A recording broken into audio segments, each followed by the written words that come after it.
Tere kõigile, kogemusnõustaja Silver siin. Märg on, sajab, aga vahet ei ole. Elu ongi selline, et kogu aeg ei ole kõik päikseline.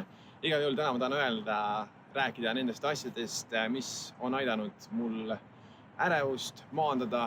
Ja näiteks number 1 ongi nendest see, et selline kindel päevarütm, ehk siis kindlal kellaajal ärkamine, kindlal kellaajal magama minek. Muidugi seal on vahepeal nihkeid, et kogu aeg ei tule samamoodi välja, aga siiski nii palju kui võimalik üritan seda järgida ja ma tunnen, et see on aidanud vähemalt mul endal olla siis päeva jooksul rohkem energilisem, aktiivsem ja üldse ka puhanum.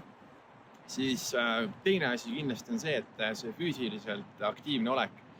Eks ma liigun nii palju kui võimalik jala, ma teen trenni hommikuti, enne seda, kui ma üldse päevale vastu lähen, selline tavarutiin, kätekõvertused, plangud, kõhulihased, lõuatõmbed, et lihtsad asjad oma kehaga lihtsalt.